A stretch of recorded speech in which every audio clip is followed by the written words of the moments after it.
Just about every time we use the internet, a communication link, or an app, we agree to some very long terms and conditions. But what exactly are we agreeing to? You guys! You gotta help me! These business casual G-men are trying to kidnap me! What? It's crazy, dude! They're saying it's because I agreed to the latest terms and conditions on iTunes! Why? What did the terms and conditions for the last update say? I don't know! I didn't read them! You didn't read them? Who the hell reads that entire thing every time it pops up? I do. Can you tell, can Apple tell how many people actually read it? Well, they have to say that they agree. Right. We can't know for sure if they've read. We try to make it in plain English and very short.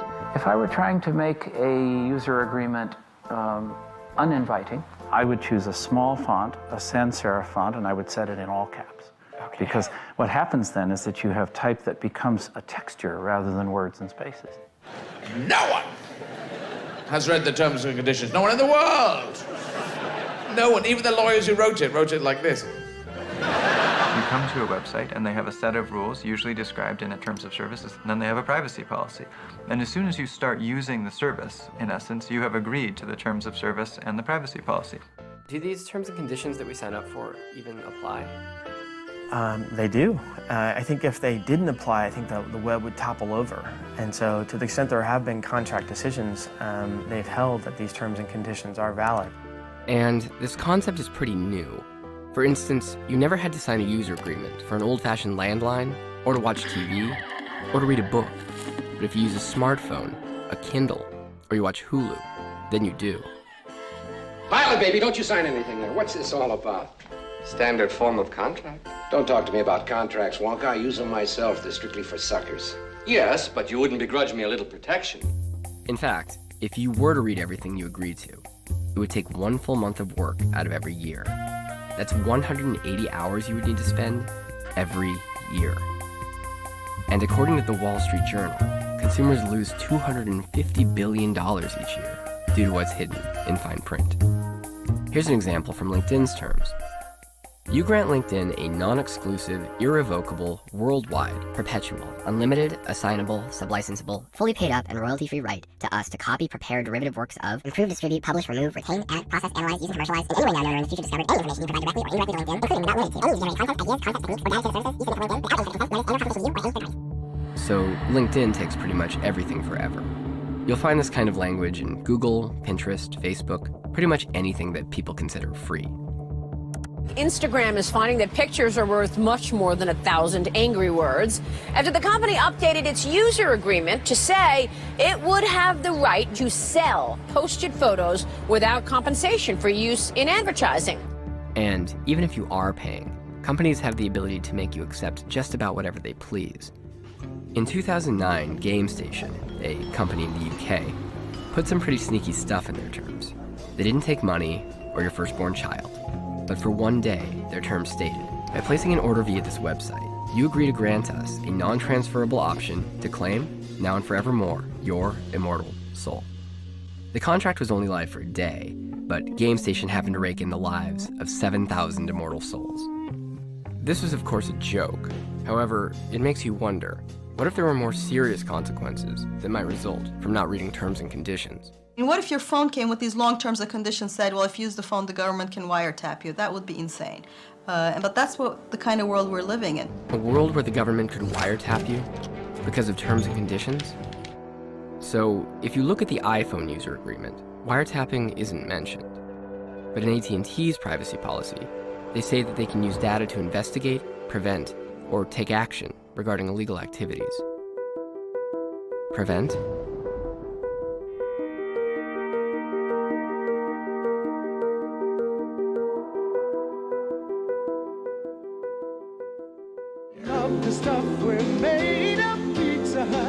In 1994, Pizza Hut became the first major chain to accept a delivery online.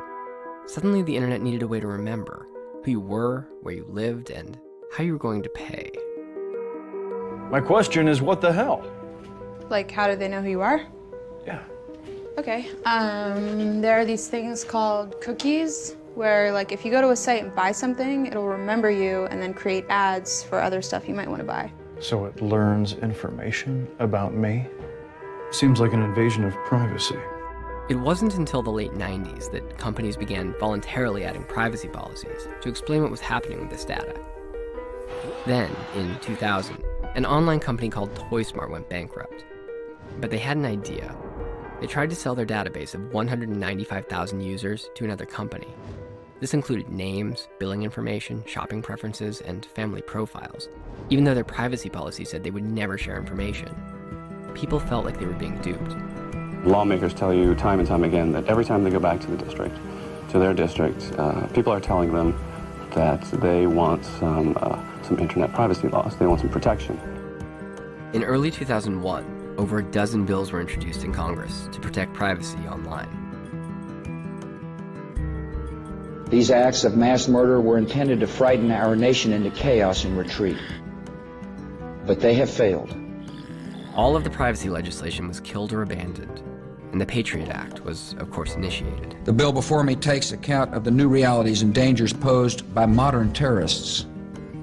This new law that I signed today will allow surveillance of all communications used by terrorists, including emails, the internet, and cell phones. The Patriot Act expanded the ability of the federal government to do surveillance in a lot of little ways. You don't need a judge's approval, for instance, to find out what website someone visited, what search terms they typed into Google. The question of your, if you will, information being retained by Google is not really at this point a Google decision. It's really a political or public policy decision enforced by different governments in different ways. What if privacy policies weren't about protecting privacy at all, but rather taking it away? Let's take a look at Google's privacy policy around this time to see if any changes were made. So here's Google's privacy policy from December of 2000. Google may also choose to use cookies to store user preferences. A cookie can tell us this is the same computer that visited Google 2 days ago, but it cannot tell us this person is Joe Smith, or even this person lives in the United States. And here's the privacy policy from 1 year later, in December of 2001. Google does this by storing user preferences in cookies and by tracking user trends and patterns of how people search.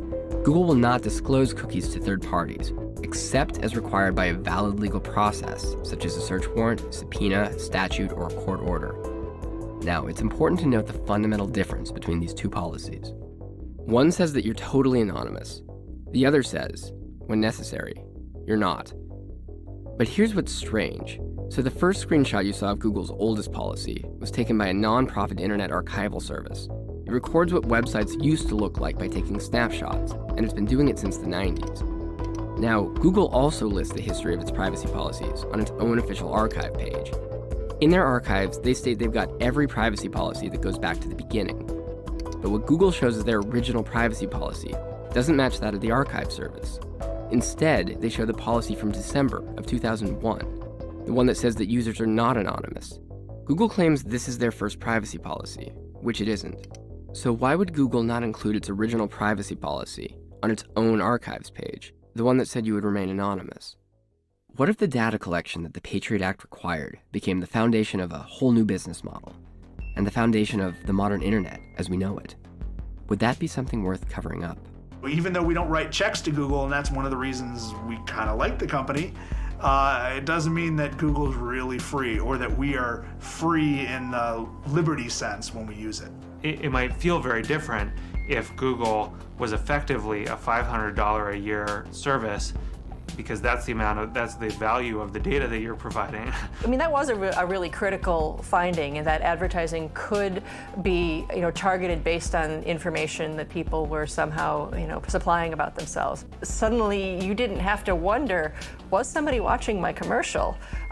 You knew someone clicked on my ad. That meant that they paid attention to it. In 2012, Google was one of the most valuable stocks in the world.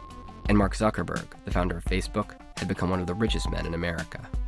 My job is to help investors figure out for themselves what this thing's worth. So I look at what Facebook has as an asset, which is 900 million people and a ton of data on those people. And I say if they use 10% of that data, they're going to be the most valuable company ever. When personal data is worth this much, Why would Google, or any free internet service, be opposed to the data retention that the Patriot Act required? Anonymity wasn't profitable. The people say who are willing to give up a little bit of information in exchange for having access to something that's free or something that's fun or a free taco. I don't think that ever changes, right? You always want something free. And plenty of people are willing to provide information to get that. And plenty of companies picked up on this fact.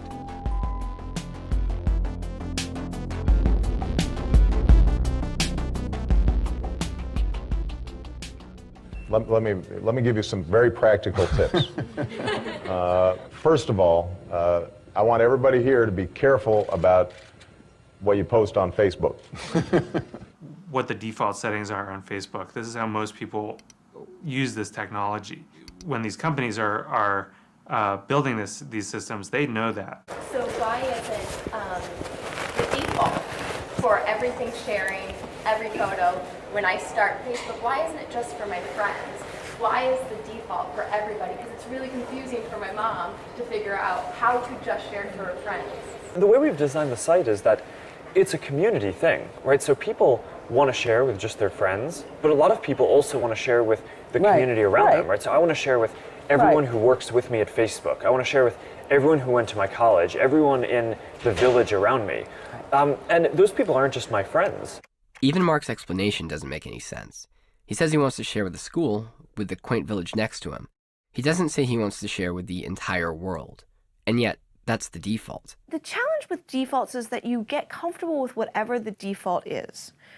When the default is public, you actually can adapt really beautifully and deal with it. When the default is private, you can adapt comfortably and deal with it. When the defaults change, that's when problems emerge. And in fact, that's what Facebook did. In 2009, Facebook made changes to their privacy policy without telling anyone. Doing a privacy change for 350 million users is a really, it's not the type of thing that a lot of companies would do. We decided that these would be the social norms now, and we just went for it. You might remember the fan page with over 1 million people who tried to get the policy reversed. What was the big deal, you might ask? Well, over the course of a night, Facebook turned what was once private information into totally public information.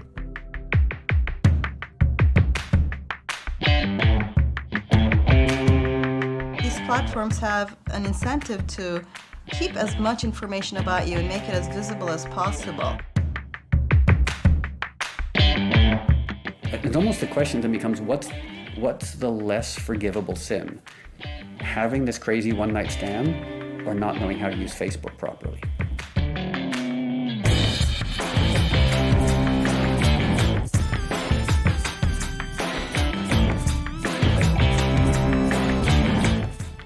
Most relationships in your life, it's very good that the other person doesn't know everything you've ever said or scribbled or thought.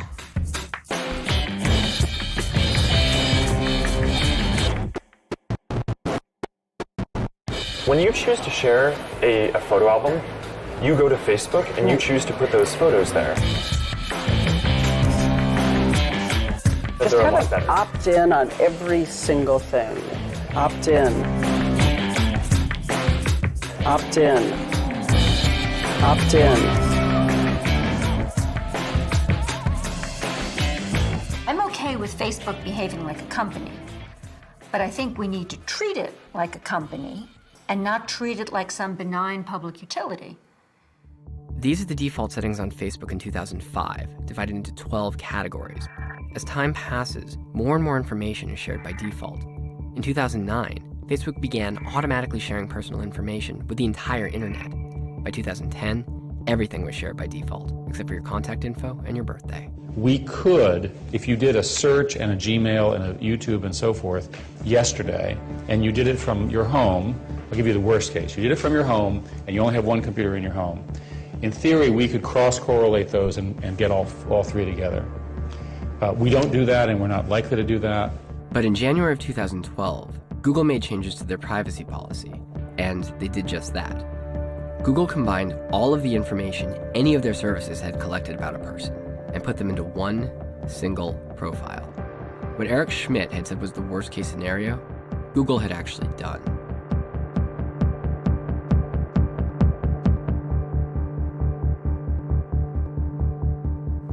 how can you honestly sit here and tell this committee this is not a growing problem?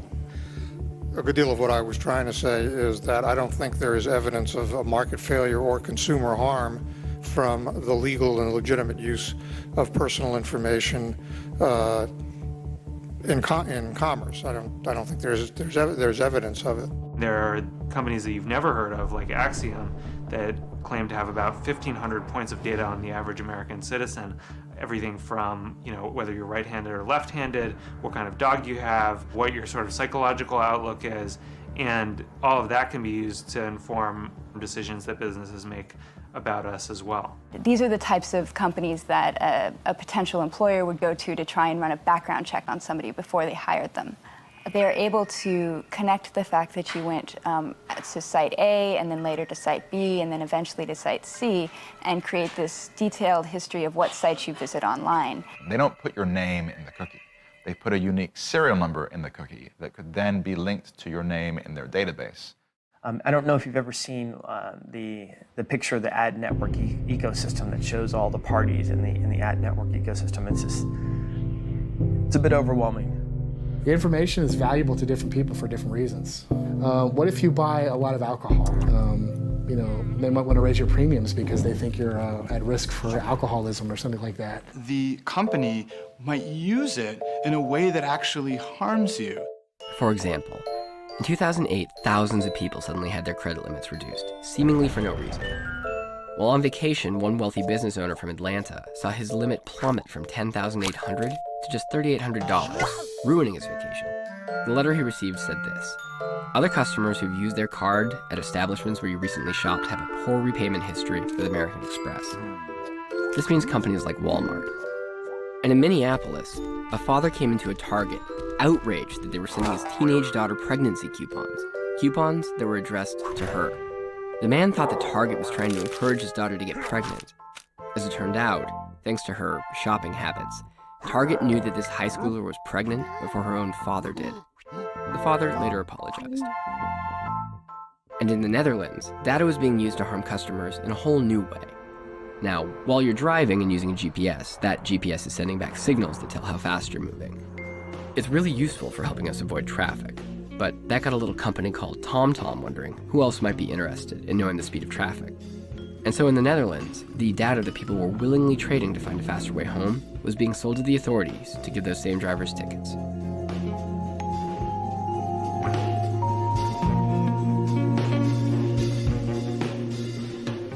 Is the reason we don't have any baseline consumer privacy law because of the FBI? No. That is largely due to lobbying by companies that have built extremely lucrative businesses around these business activities and don't want to do anything to disrupt that. Under Facebook's terms and conditions, a user must be 13 or older. Despite this, according to a recent Consumers Report study, an estimated 7.5 million users were younger than 13. First of all, we don't allow people to have accounts under the age of 13. And my reaction to that is that's just absolutely indefensible. I mean, it's unbelievable that you would say that. Well, Senator, I just want to say we really emphatically agree with your points. They say that Facebook sent an army of lawyers so that the final privacy legislation that emerged in 2011 was watered down significantly in a way that wouldn't affect Facebook's business model. My name is Alan Davidson, and I am the Director of Public Policy for Google in North and South America. My message today is simple. As we've heard, mobile services create enormous social and economic benefits. I reject the notion that privacy protection is the enemy of innovation. It absolutely doesn't have to be, and isn't. It was an expensive year of lobbying for these big companies. Google spent 5 times as much as the year before, and Facebook spent 4 times as much. Senate Bill 242 will protect users of social networking internet sites. It will protect these users from identity theft and from unwanted contact by keeping their private information private, of course, unless they agree to share it. I know that many members, including myself, do not want to negatively impact a very important industry for the state of California. Individuals involved in this industry don't want to see any regulation whatsoever. So I think that's really the key. And one of the most interesting things I found in these conversations is that Many members of the legislature don't even have social network sites because they're concerned about their privacy. And at the time the bill was being heard, although lobbyists were in the committee room for the entire hearing, they did not come forward to speak. So it was sort of an interesting process, sort of a stealth killing of the bill without the opportunity for the public to really see who was in opposition.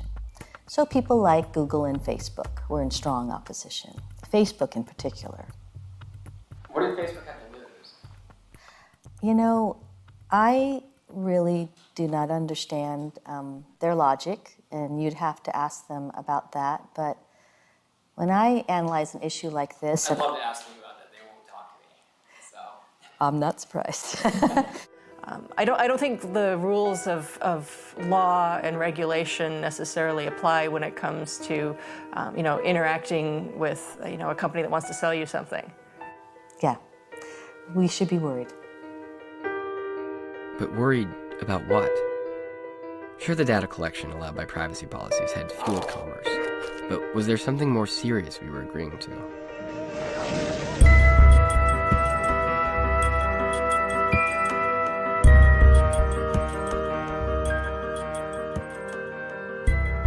Total Information Awareness, a program initiated by the government in January of 2002. Its mission?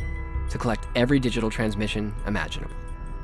And yes, this was their real symbol, the eye of the pyramid, scanning the Earth with a laser beam. It actually looks oddly similar to what's inside of Mark Zuckerberg's hoodie. Making the world more open and connected. Oh my God, it's like a secret cult. Total Information Awareness was a program designed to connect the dots, to link banking activities, to flight searches, to online activities. But the Pentagon is clearly moving to create the largest electronic eye ever to look at any and all Americans. You're looking for trends and transactions that are associated with some potential terrorist act.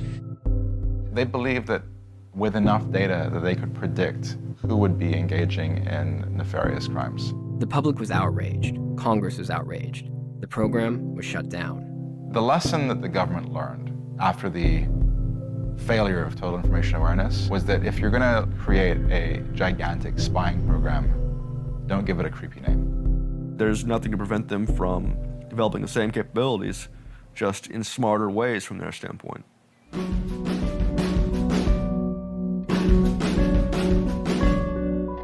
A wiretap requires a court order. Nothing has changed, by the way.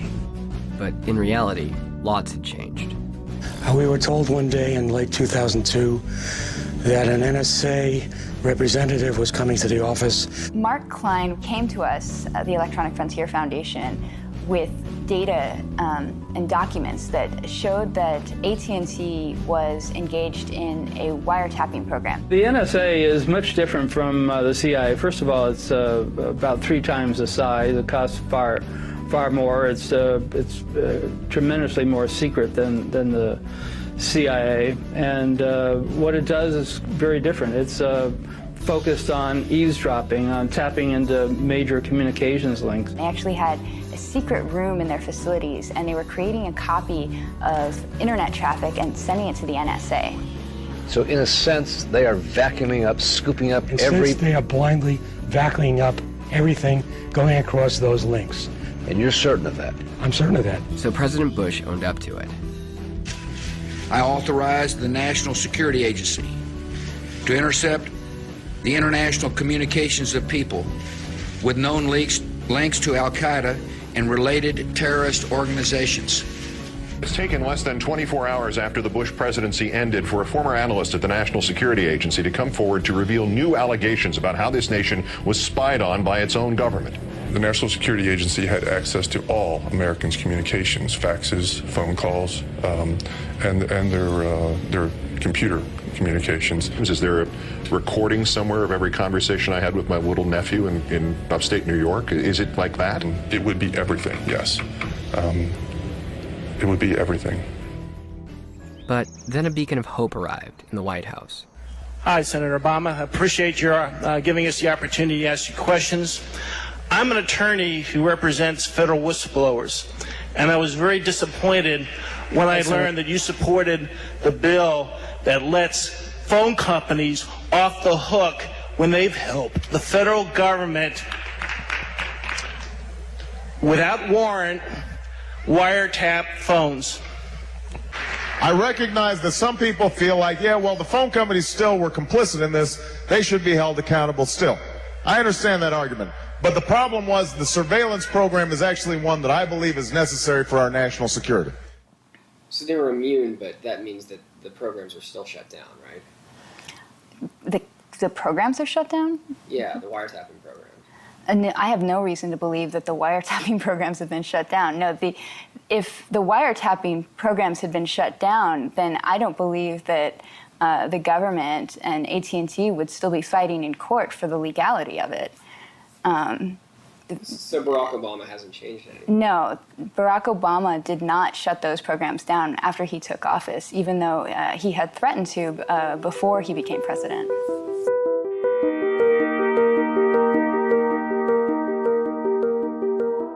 When we got started just in my dorm room at Harvard, the question that a lot of people asked was, why would I want to put any information on the internet at all? Like, why would I want to have a website? And people have really gotten comfortable not only sharing more information and different kinds, but more openly and with more people. And that social norm is just something that's evolved over time. You may have seen the Onion take on Facebook, which was the CIA has just announced its most recent handy invention, Facebook. According to Department of Homeland Security reports, Facebook has replaced almost every other CIA information gathering program since it was launched in 2004. After years of secretly monitoring the public, we were astounded so many people would willingly publicize where they live, their religious and political views, an alphabetized list of all their friends' personal email addresses, phone numbers, hundreds of photos of themselves, and even status updates about what they were doing moment to moment. It is truly a dream come true for the CIA. You know, the FBIs and the NSAs of the world are appreciative of the fact that Google and Facebook, have built business models around collecting user data because it makes their jobs much easier. That article in Time started with this anecdote. They're sitting in their transparent cubicle in their open space in Facebook. Robert Mueller was the one man in the room with a tie on, and he was older in a suit. And he comes in and he says, I was just in the building and I wanted to say hello to Mark Zuckerberg. So he says hello to Mark Zuckerberg, a little chit chat, and then he leaves. And everybody's saying, what the hell was that? Now, nobody asks the question, why was Mueller in the building? He's the head of the FBI. On the one hand, Mark Zuckerberg has said he wants to create a more open society, and Facebook is a way to do that. On the other hand, there's a lot about the way that Facebook uses information that people don't know. If only there was a way of knowing how much information these companies were storing about us. Well, in the case of Facebook, we learned some pretty interesting things thanks to one student in Austria. And unlike the US, Europe has a law that requires a company to tell a customer what data they have stored on them, if that customer wants to know. And Facebook, unlike most major internet companies, had actually built a headquarters in Europe. Apparently we were like the only three people that were pushing hard enough and asking again and again and again, and going through also the Irish authority to finally really get at least a bigger part of our data set. We still didn't get everything right now. Got it right there, just to have an idea how much it actually is. That's just Can I hold to it? picture it and to see how much it is. Wow, this is more than a baby. Yeah, that's 1,222 pages. I'm a member of Facebook for 3 years, but I was using it more intense for the last 1.5 years or so. What's interesting as well is that I didn't post too much actually. I'm a person who posts something once a week or so. With this giant ream of information in front of me, is it hard to go through it and actually find specific details about a person? No, that's super easy because it's PDF. We just used the search function in the PDF file. So you just type in one word, let's say demonstration or sex or a political party or something, and within a second you find the right information. So within a couple of minutes you can figure out what people voted for, what, psychological problems they have, what parties they've been to. All these informations are really easy to find actually. While using that service for such a short time, you still had a data file that's bigger than anything that any CIA, FBI, or Stasi ever had about an average person. if you hit the remove button, it just means that it's flagged as deleted. So you hide it actually from yourself. But anyone like Facebook or any government agency that wants to look at it later can still retrieve it and get it back. And that means that it's there for an indefinite time. Even though you hit the delete button, it asks you 3 times if you really, really want to delete it. It's not actually gone. It's not actually gone, it's still there.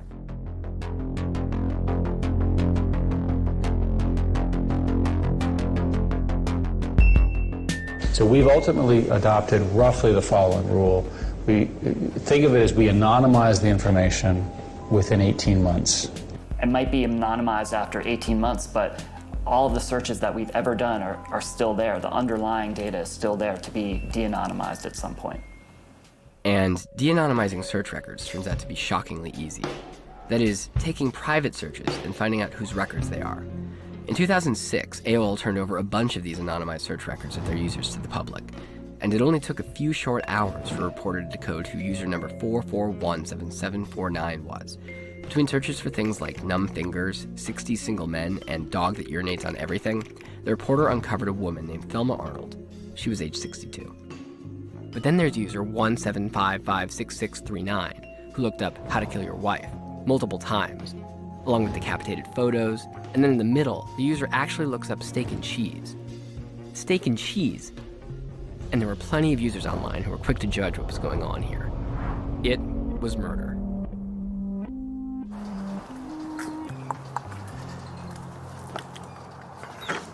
Randy, easy. Hey, old friend. Easy. So, let's take a seat and I'm going to show you something. Okay. What I'm showing you here is a list of anonymized search records. These records were released by AOL. Are there actually things on this list that you know you've searched for before? Sure. Yeah, I have definitely. I've definitely looked up car crash photos. I've definitely typed in decapitated. I've definitely looked up dead people photos. I've definitely looked up wife killer. Yeah. In fact, I've looked up every single search term I'm looking at here. You see, Jerome had been a writer on Cold Case, a TV show where each week cops have to solve a murder mystery. Well, that's always what scared me when I was entering those search terms, was if there's some sort of automated system that just red flags you based on the search term, they're not going to look and say, oh yeah, he was probably working on a TV show, and that's why he was just Googling how to murder my cheating wife. I just wanted to confirm that I had not murdered you and that you were alive. No, I am allowed to come out of this room. And our baby's safe. Okay, good. It has a clean diaper. Oh, thank God. So we can rest assured you are not a murderer. I am not a murderer. You are a writer. I'm a writer. Okay. Glad we can clear that up. Glad we could clear that up. So what would happen if that red flag system did exist? If a dad like Jerome might someday have his door knocked on because his search records became public.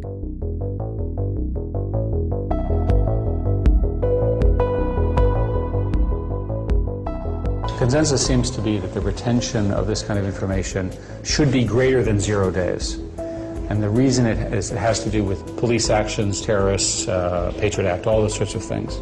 It turns out that in this environment, the digital environment, there's a loophole to the Fourth Amendment, which is if a third party collects a lot of this information, the government doesn't have to go through those same hoops. It's called the third party doctrine.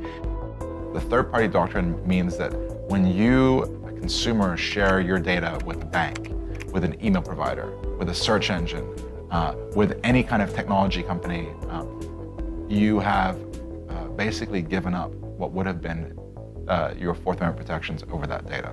For the government to get information from a Google or a Facebook is a lot easier than the government doing it itself and putting a wiretap on our phones. Large companies like Google and Facebook receive thousands of requests a year from government agencies. Facebook has 25 employees doing nothing but surveillance. And these companies routinely receive requests, they process the request. You may be surprised to hear that secret searches of email by the government seem to be commonplace. Law that governs when the government can get electronic communications, like emails and things that are stored in remotely, was written in 1986. And it can have effects that allow the government to at least claim that they should be able to get location data without a warrant. Or at one point, the government was claiming that it doesn't need a warrant to get emails that you've opened.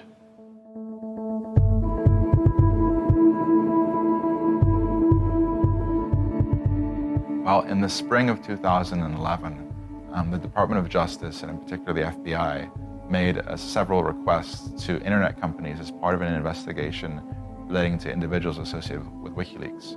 We released 400,000 classified documents. For those of you who don't know who Julian Assange is, he started WikiLeaks. Now, in the past, WikiLeaks has released secret documents related to the Iraq War, Guantanamo Bay, and Afghanistan. And that's, obviously a positive development for those of us who think that information should be more accessible almost no matter what. And obviously is a threatening development to those institutions like corporations, in many cases, that depend on secrecy. I condemn the action that WikiLeaks has taken. It puts at risk our national security. Twitter received an order that requested data regarding certain Twitter users. These were all users that were related to the whistleblower website WikiLeaks.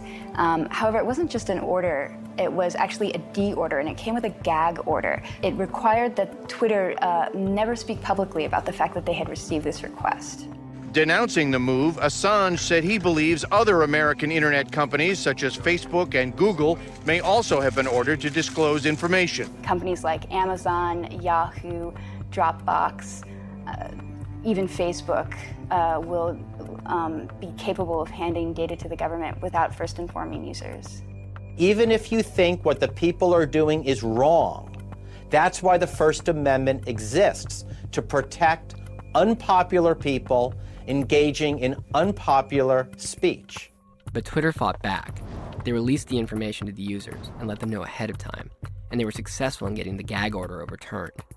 Meanwhile, Amazon, PayPal, MasterCard, and Visa, they all gave in to the pressure regarding their users. A culture of loyalty to not you, but a greater cause is important to be successful, it seems like to me. And it's disloyal, in this case, to the country.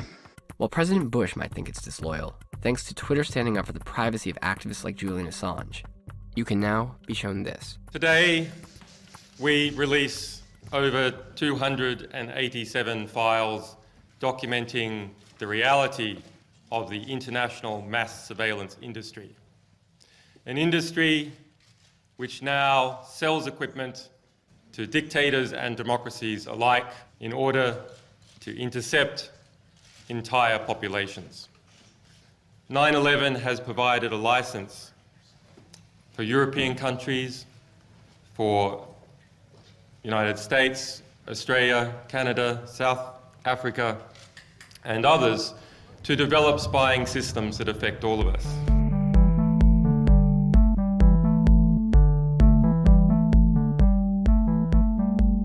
The spy files show the massive industry that surrounds selling to the US government and governments around the world. Instead of having something called the Total Information Awareness Act with this big symbol with the eye of the pyramid looking at everybody and scanning the world with its sinister laser beams, instead they just have a bunch of companies that exist that are providing bits of those capabilities that are provided under different contracts that go up to the same agency, the same people. One of the most popular is called Massive Intercept, and basically what governments are trying to do with this is get as much information as possible from our communications so they can analyze that and detect patterns in that. And it's interesting, in your article that you really talk about the secretive nature of the business, right. That they sell through trade shows which are not open to the media. But we actually went to one of these conventions. It was pretty easy. We just called and asked for a pass. So we talked to the representative from one of these companies, a firm called Celebrate. They were included in the spy files. They're a company that sells cell phone extraction tools to every major government sector in the US. So my name is Christopher Shin. I'm the Vice President of Engineering for Celebrate USA. Today I'm presenting to you the Celebrate UFED system, to my right here. It is a device used to extract countless information from mobile devices, so text messages, pictures, video, audio, call logs, that kind of thing. It's used by agencies across the United States and the world. Yeah, the iPhone specifically stores a lot of information, more than your normal handset. It really is a digital store of your personal life, your business life, and This is why the field is actually, it's been growing exponentially over the last couple of years. So as the devices get more complex, they can hold more information. This is one of the most personal devices to you today, even more than your laptop. So we think of ourselves as basically a tool manufacturer, just like Glock or Beretta is producing a firearm. We're producing a tool that does a certain task, and we're marketing that tool only towards, just like you can't go out and just buy a handgun without credentials. We're not just selling it to everybody. So. But could you conceivably sell it, or are there laws against it? There are no laws against selling this to someone that's not in law enforcement or government, something like that. If someone was to dump my phone tomorrow, they might get a good laugh out of the content in it, but I don't think I'd be put in jail. So I think that it really depends on how you look at it. I mean, there are privacy concerns, but I'm a little bit more on the liberal side of my privacy being exposed. I mean, other people, of course, that's a completely different, it's a completely personal view. My device, my phone itself, I mean, I actually take that back. I have a lot of work-related information on my BlackBerry. So if this information did get out, I probably would be pretty concerned. So. The surveillance vendors target two types of customers. They target governments directly, and then they also target internet service providers and telecommunications carriers who are tasked with the responsibility of spying on their own customers. For example, there was a little piece of software that had been installed on every phone in America. This software was called Carrier IQ. And thanks to a little video that a systems administrator from Connecticut posted on YouTube, the world now knows that this software had been monitoring our every keystroke. 553, and so on and so forth. According to Carrier IQ's chief marketer, they're aware this information is sensitive and call it a treasure trove. It became big enough of a deal that Al Franken decided to take this issue to Congress. Mr. Director, millions of Americans have smartphones with pre-installed software designed by a company called Carrier IQ. Recent research has shown that it captures a broad range of sensitive information. Let me start off by saying we have neither sought nor obtained any information from Carrier IQ in any one of our investigations. Okay, not directly from Carrier, but what about from the wireless carriers? No, I don't believe so. If you're specifying the use of the Carrier IQ software in by a wireless carrier, have we sought that? I do not know in the information we seek from wireless carriers or what have you, and I'm not talking about Carrier IQ, I'm talking about wireless carriers that we may obtain information that in some way Carrier IQ may have been involved with. Why would the FBI need Carrier IQ to send them all of this information? After all, they could be using any of these services that were included in the spy files. Take this product, for instance, Scan and Target, which claims that it can search through the SMS, the IMs, Twitter, emails, Facebook, blogs, and forums, all while analyzing huge volumes of information in real time. Or FinFisher, which demonstrates how police can infiltrate anyone's system through a variety of videos that used to be available on their website. They even show the agent hacking into Google and Facebook in their demo. Who has this kind of equipment? Massive interception equipment is sold by surveillance vendors around the world. So it's really up for grabs for anyone who wants it and can pay the price. The FinFisher system was sold to Egypt to monitor people who oppose their leader. These are the actual documents. It even includes training for 2 to 4 people for the low price of about 11 grand. Or the Hacking Teams project, which advertises that it can track hundreds of thousands of cell phones, all on one system. Or software like Kapow, that analyzes all social networks, with features like the ability to search out keywords and phrases. Everything that happens on Facebook, and it shows the frequency of conversations between one person and another, and all that kind of thing. That allows for a lot of profiling. It creates massive databases for law enforcement to exploit and often misread. With hundreds of companies offering these services, why would the FBI need to use Carrier IQ? Everything coming from a cell phone, everything coming from a computer, anything that's going over the internet out of the country or even internal within the country can be monitored using this kind of equipment. If you look at news stories now about what they call big data is really looking up the question of how can government and corporations work with that data in order to look for anomalies and predict when you're going to do something so they can stop you from doing it. And the government isn't even that secretive about it. If you visit their business website, there's an application there looking for developers to create better tools for mass surveillance of our online activity. Examples for surveillance include, but are not limited to, Fox News, CNN, MSNBC, Twitter, Facebook, etc. Which brings us back to that word you'll find in many user agreements. It's the word that sent us down this whole path in the first place: prevent. So this might make you wonder, what potential threats would all of the surveillance we agreed to actually prevent?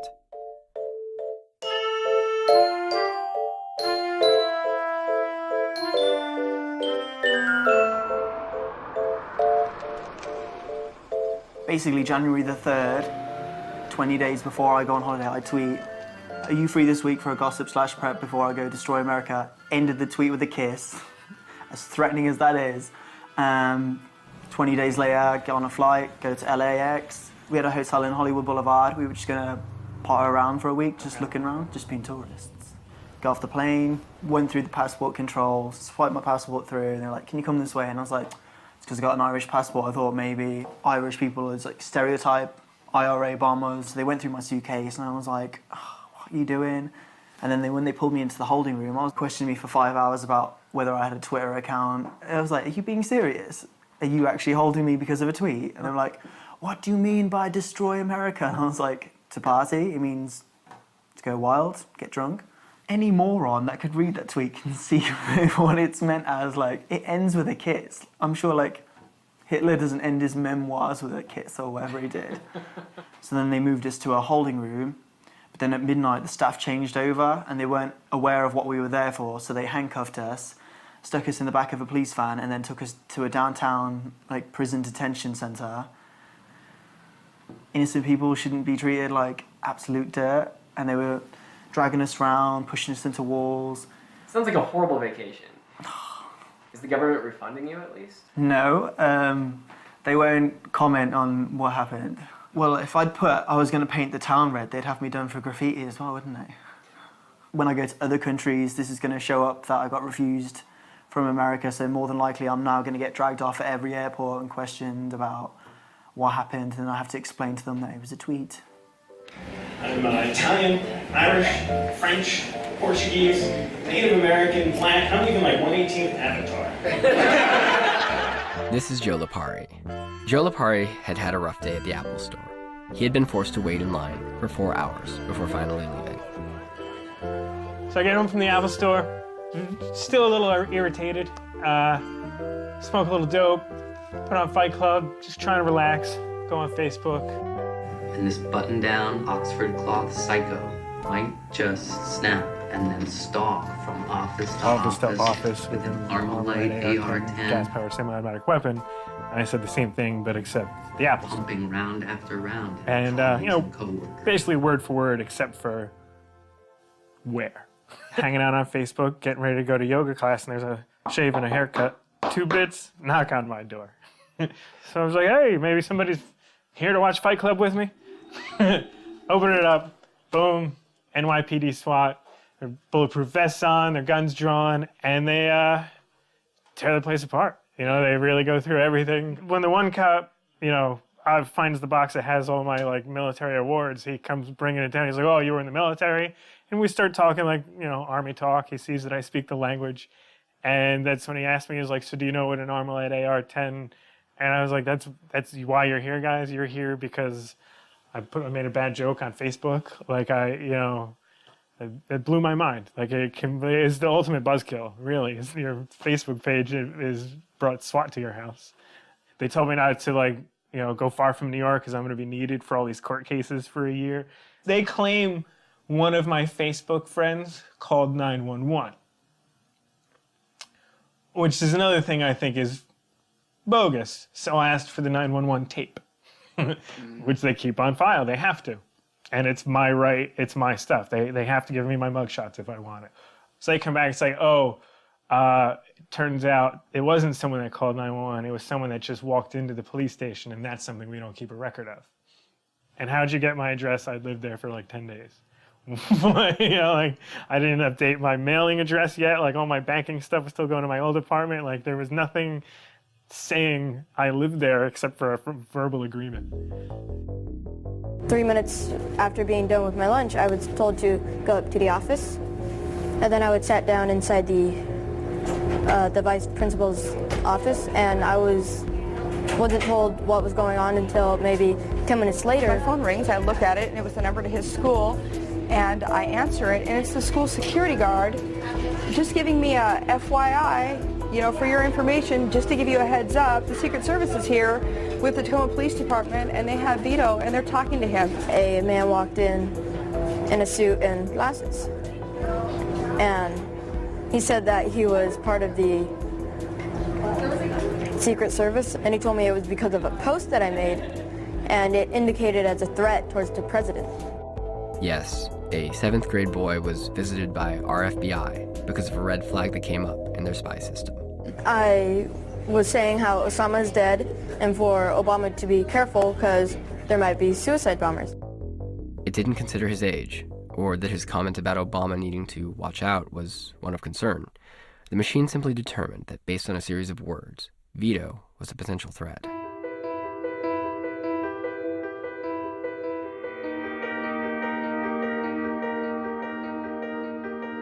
Pre-crime, their belief, this potential breach of the peace, their belief that you might cause a crime.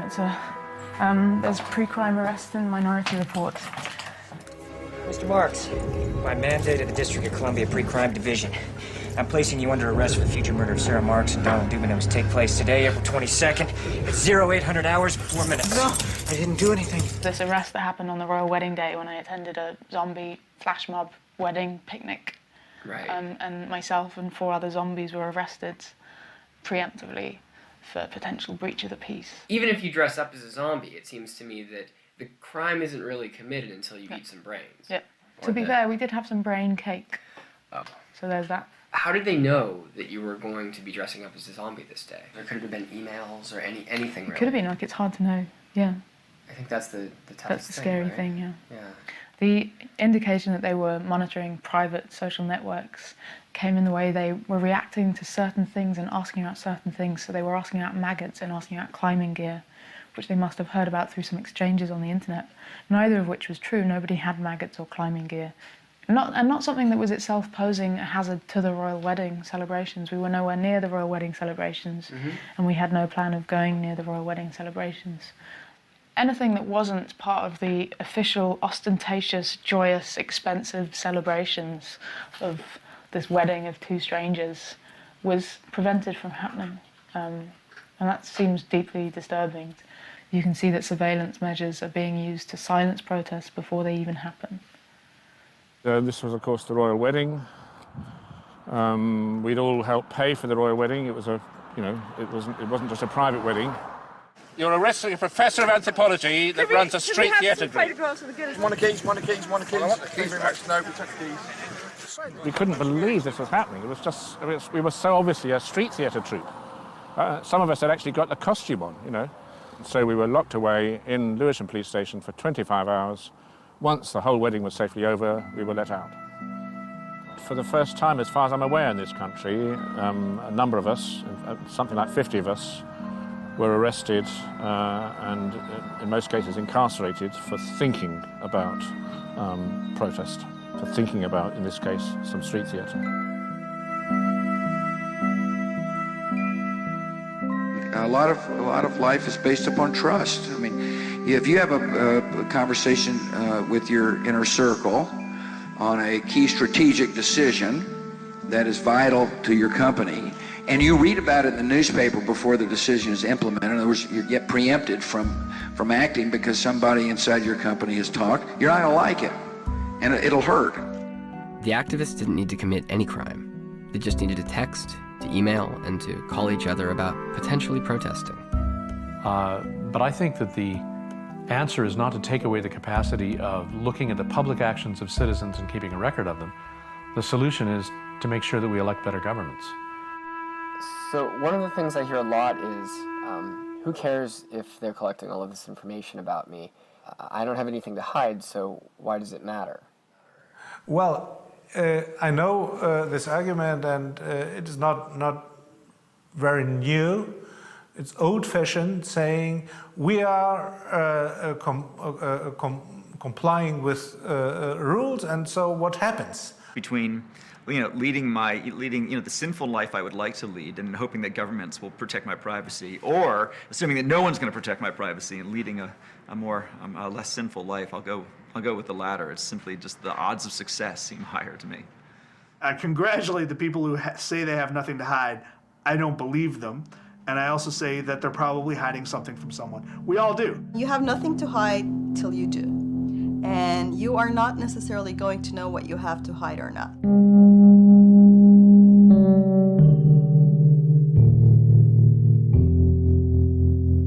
You might remember the case of Millie, a teenage girl in Britain who disappeared in 2002. Police in Surrey say they're growing increasingly concerned about the safety of a 13-year-old girl who hasn't been seen since Thursday afternoon. Before the police found her body, her parents were holding on to hopes that she might still be alive. I'd say if someone has taken Millie and is holding her, then please, please give her back to us. Why is that, you might ask? Well, because according to phone records, Millie had checked and deleted her voicemail. We were sitting downstairs in reception and I rang her phone. Yes. And it clicked through onto her voicemail, so I heard her voice. Yes. And it was just like I jumped. She's picked up her voicemails, Bob, she's alive. And I was just, it was then, really. As it turned out, members of Rupert Murdoch's corporation had been hacking into Millie's phone, trying to be the first to reveal details of this national news story. Right, I think this is the watershed moment when finally the public start to see and feel, above all, just how low and how disgusting this particular newspaper's methods were. This was a murdered schoolgirl, and the thought that a very tight-knit circle of very senior politicians linked up very closely, intimately, with the police and with the media mogul, Rupert Murdoch. For 30 years, as British prime ministers came and most certainly went, a constant character in their worlds was Rupert Murdoch, the billionaire media mogul whose press... For years, celebrities and individuals like Millie had the voicemails they thought were hidden and private, accessed by Rupert Murdoch's corporation, at the expense of people like Millie's parents. And it took nearly a decade to expose the misuse of this highly personal data.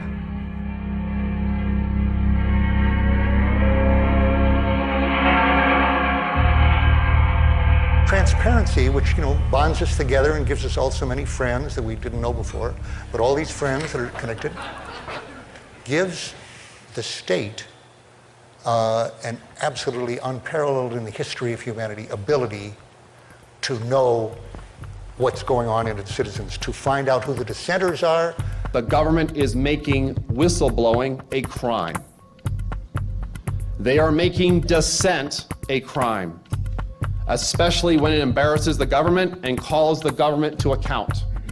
If sources are going to get discovered, and if whistleblowers cannot securely and anonymously provide that information to journalists, we as a society won't know when our rights are being silently violated.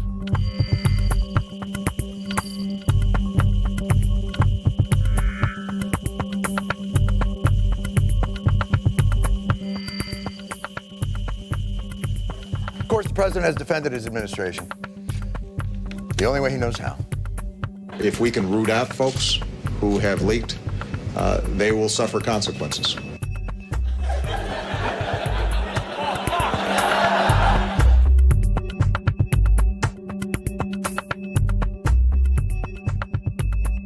If you look at a technical perspective, the technologies of maintaining privacy are actually running ahead of the technologies that break it. For example, encryption, which can maintain your privacy, is running ahead of decryption.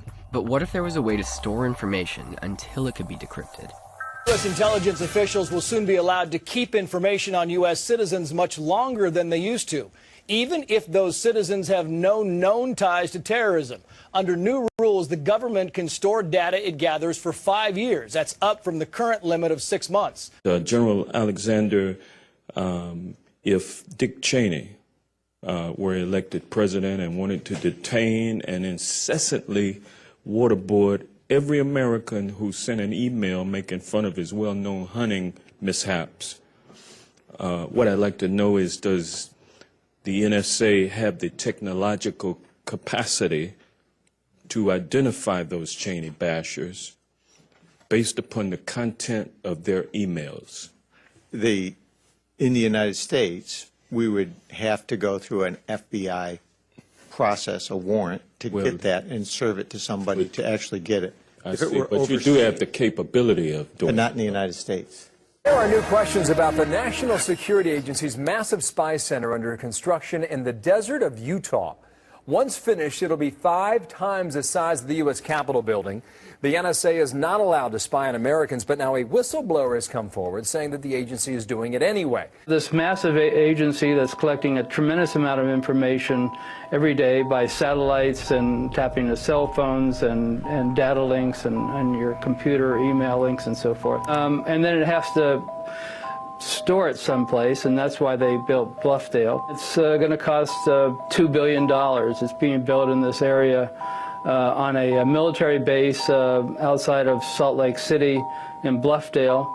As I said, they had to actually extend the boundary of the town so it would fit into it. And the whole purpose of this is the centerpiece of this massive eavesdropping complex, this network that was created after 9/11.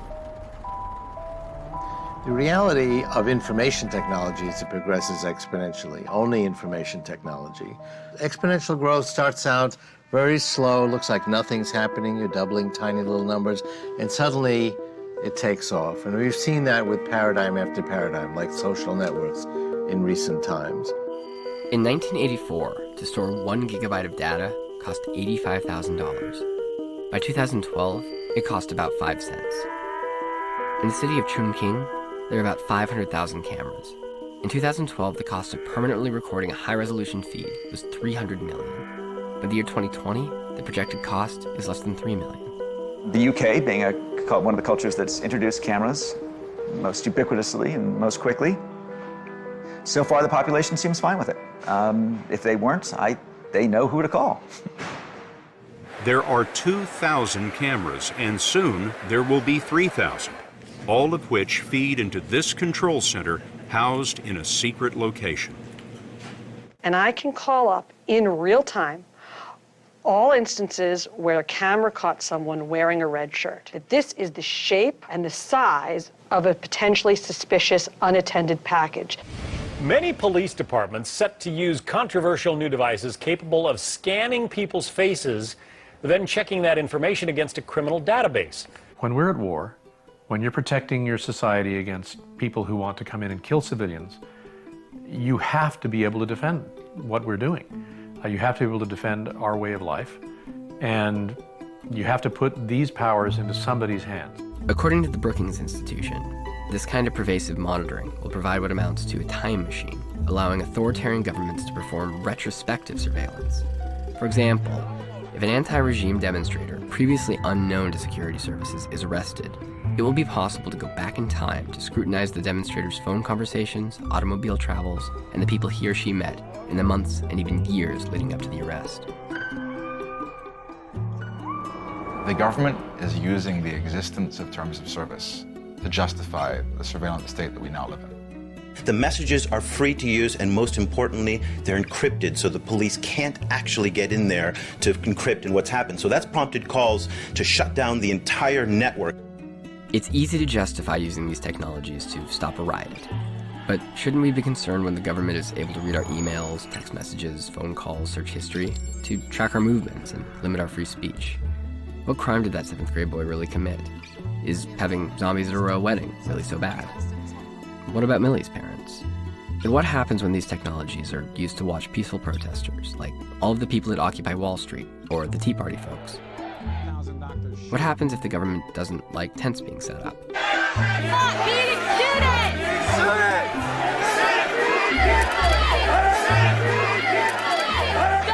Despite all of this, it was starting to seem like, so what? So what if the government can acquire all of this information? Maybe it's good they can keep the peace when riots are happening. And besides, maybe it was already too late.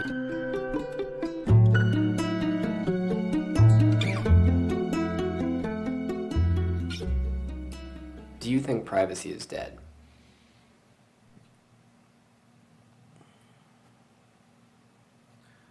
I mean, it's certainly dying. Whether or not for privacy I mean, privacy is going to remain dead unless there's a really fundamental shift in the dynamics by which that's decided. By which I mean the only real effective response is to monitor and to change the behavior, the tendencies of the intelligence industry and law enforcement and all that, and even companies. And that's very, very unlikely. I don't know exactly who the us is, but I'm very critical of us. I think that this is an area in which we have allowed ourselves to be smitten. We want this technology to grow and grow, and we don't want anything to rain on our parade. And we have woken up to the privacy concerns, in my view, at least 4 years too late. I mean, is privacy dead? Yeah, without question. Without question, yeah, it's dead. It's safe to work under the assumption that nothing's private. You know, anything that's been digitized is not private. And that is terrifying. When this becomes the size of a blood cell, then I can just send them into my brain and my body through the bloodstream. This will become quite ubiquitous, and it really will be part of who we are. And people say, well, okay, that's going to be a real threshold to move beyond, but I don't think so. It's a very smooth continuum from, when I was a student and had to take my bicycle to get to the computer, to having it in my pocket, to having it in my body. It's a convenient place to put it. I won't lose it that way. But they say if you put a frog in a pot of water and slowly turn up the heat, the frog will just die because it doesn't realize it's boiling. And I think that, like anything else, I think we're opting in a centimeter at a time. And, pretty soon you're pretty far down the road. You look behind you and you sort of wonder how you got where you were. I think that's true. It's just completely out of control. I mean, it's just, sky's the limit, They know everything about us now. It takes someone, it takes someone who's in charge of laws having what is being done to American citizens done to their email account, done to their Facebook profile. They're gonna pay attention to it. All of these powerful institutions, they're not subject to the same invasions of privacy as the rest of us are. Eric Schmidt, the CEO of Google, once said, if you have something that you don't want anyone to know, maybe you shouldn't be doing it in the first place. Then he got very angry when CNET, which is owned by CBS, published a picture of his house.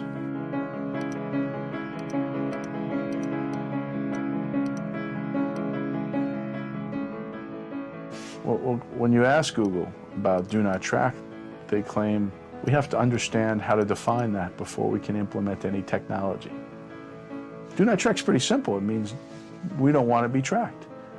The only reason Google doesn't understand it is because Google doesn't want to implement it.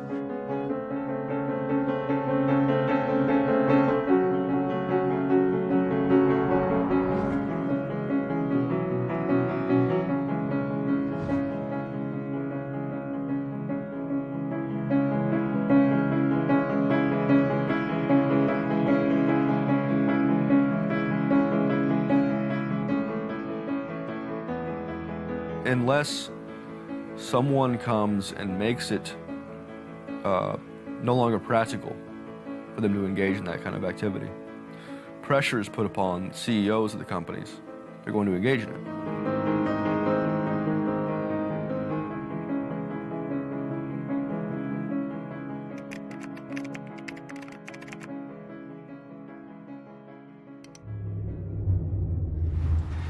Dawn. We're going by the Facebook campus right now. Really have no idea what to expect. We've not had breakfast.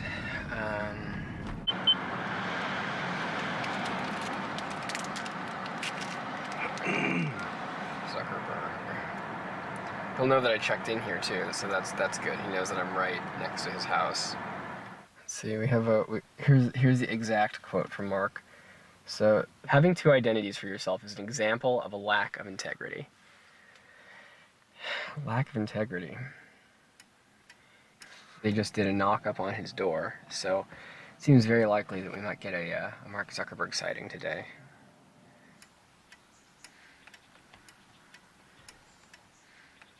I mean, you might not be wrong, Vince. He might actually have... Ben might actually have a tunnel. There's some definite motion in the yard. Is the dog? There we go. That's it. Walk there.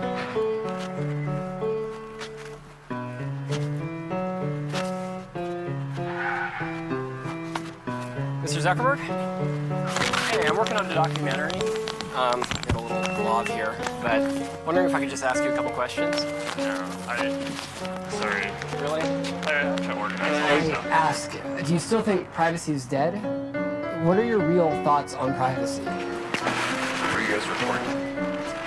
We are. Can you please not? I can stop, yeah. Alright. Mark Zuckerberg had asked me to please not record him, so we shut off the main camera. But since Mark doesn't seem to mind storing our data after we think it's been deleted, this only seemed fair. Can you please not? I can stop, yeah. Alright. Can I come by your front desk, though, and ask about setting up an interview? Yeah, I mean, we have a department where you can talk to people about that. Yeah, I know. I've tried going through it a few times, and I never hear back. There's a major difference here. Mark loosens up after he thinks we've stopped recording. And you see that? That right there. That's a smile. Mark Zuckerberg smiled at me. And you know why? Because he thought I had stopped recording, and he was relieved. Imagine what a relief it would be if all of these companies and the government stopped recording everything we do, if we could just make a simple request to them, something that Mark Zuckerberg knows how to ask for. Can you please not? Can you please not record us, monitor us, and share our information unless we ask first? We need terms and conditions that are reasonable. And we need privacy policies that promote the most basic principles of our democracy, rather than taking them away. Or, as a young senator once said, back before he became president, we need to find a way forward to make sure that we can stop terrorists while protecting privacy and liberty of innocent Americans. We have to find a way to give the president the power he needs to protect us while making sure that he doesn't abuse that power. And that simple principle that there's somebody watching the watcher, whether that's on an issue of freedom of the press or it's an issue of warrantless wiretaps, that simple principle is one that we can't give up, and we don't have to give up. well, Mr. President, we are watching. And I guess we have to ask ourselves one simple question. Do we agree?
another 9/11, then it's quote worth it.